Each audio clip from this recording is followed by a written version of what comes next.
नमस्कार दोस्तों, संत रामपाल जी महाराज अपने प्रवचनों में कहते हैं, जो अपने सो और के एक के पीर पिछान, भूख्या भोजन देते हैं पहुँचेंगे परमान। जी हाँ, इस कड़ी को आगे बढ़ाते हुए संत रामपाल जी के शिष्य अब निकल पड़े हैं इस कोरोना संकट पर समाज सेवा के लिए। संत जी के शिष्य डोर टू डोर जाकर के दे रहे हैं जरूरतमंदों को राशन। देखिए हमारी इस खास रिपोर्ट में।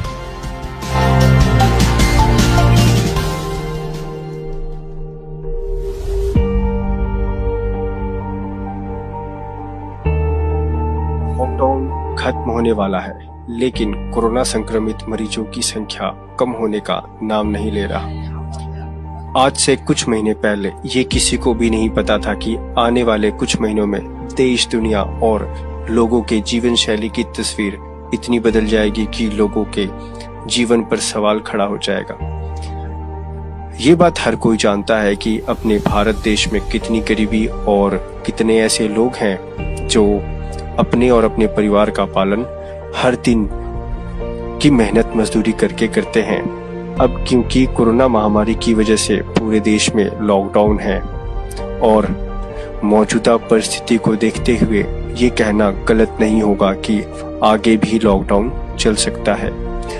ऐसे में सबसे बड़ी समस्या उन लोगों के सामने है जो अपने दैनिक निर्वाह के लिए हर दिन मेहनत मजदूरी करते थे, क्योंकि अब लॉकडाउन की वजह से वो अपने दैनिक कार्यों को नहीं कर पा रहे हैं। लेकिन इसी बीच सबसे बड़ी राहत की बात यह है कि देश के सभी राज्यों में जहां जहां संत रामपाल जी महाराज के अनुयायी हैं, उनके द्वारा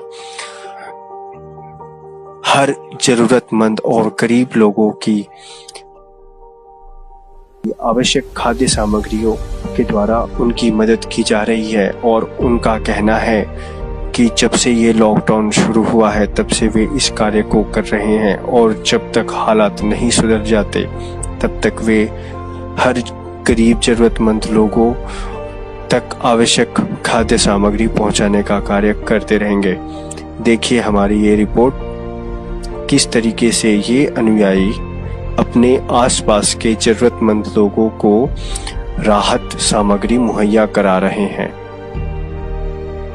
नमस्कार भाई और बहनों, मैं पीके पानीपुरी आज सतलोक आश्रम मैनेजमेंट हरियाणा वालों के रोहतक स्थित सिंहपुरा फर्जी आश्रम में, और आपको दिखाऊंगा कि किस कदर इन फर्जी आश्रमों में संगत के दान का और संत रामपाल जी महाराज जी के सत्संग रूपी आदेशों का सरेआम मजाक उड़ाया जा रहा है। सर, क्या नाम है आपका? ना जी, डर लग है कदे गुरुद्रोही बना दिया जाऊं। सर, आप इस तरह डरे डरे सहमे सहमे क्यों बोल रहे हैं? क्या बात है आखिर?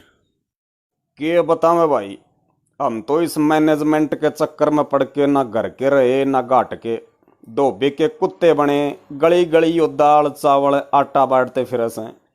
जबकि गुरुजी ने तो ज्ञान गंगा पुस्तक में साफ साफ आदेश दे रखा से कि चाहे भिखारी भी क्यों ना हो, उसको भी सूखा आइटम दाल चावल आटा नहीं देना, क्योंकि वो लोग इसे बेच दे से, शराब पी जा से, जिससे दान का भी दुरुपयोग होवे से दान देने वाला का भी नुकसान, मर्यादा भी खंडित होती है और परमात्मा भी नाराज हो से।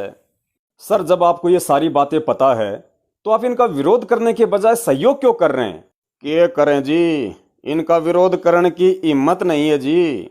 पवनदास जयपुर वाले ने हिम्मत की थी, बेचारे के घर में घुस गए। हमारे गुरुजियां के छोटे भाई महेंद्र भगोड़े के सार नाम गुंडे, दिल्ली वाले देश राजमान जो कि वर्ल्ड कोऑर्डिनेटर बना के जबरदस्ती संगत के सिर पर बैठा रखा है प्रेत की तरह। कुरुक्षेत्र वाला रमेश चंद्र, बसंत सैनी का भाई रूपदास, इन सब ने मिलकर बेचारे की देही तोड़ दी। उसके बाद जी हमने तो कत्ती डर लाग रहा से, और मेरे साथ साथ ये सारे मूर्खानंद जो पैकिंग करने लाग रहे हैं, सब ने मिलकर इन गद्दारों की गुलामी करना ही स्वीकार कर लिया जी। बाकी मैं तो निवेदन करूंगा जी आपके चैनल के माध्यम से कि भाई और बहनों, हर रविवार ने रात के 8 बजे पवन दास फेसबुक पे शंका समाधान विद पवन दास नाम के पेज पर लाइव आवे है। आप सब उसका लाइव प्रोग्राम देखो। ठीक है सर, धन्यवाद। किसी को भूखा ना सोने देने का संकल्प लेकर अपने स्तर पर उनकी पूरी मदद कर रहे हैं। क्योंकि इनके गुरुजी कहते हैं, कहे कबीर पुकार के दो बात लख ले, एक साहेब की बंदगी व भूखों को कुछ दे। इससे एक बात तो स्पष्ट है कि आज ऐसे समय में संत रामपाल जी महाराज के अनुयायियों ने जो कदम उठाया है वो बहुत ही सराहनीय है और इससे समाज को सीख लेनी चाहिए।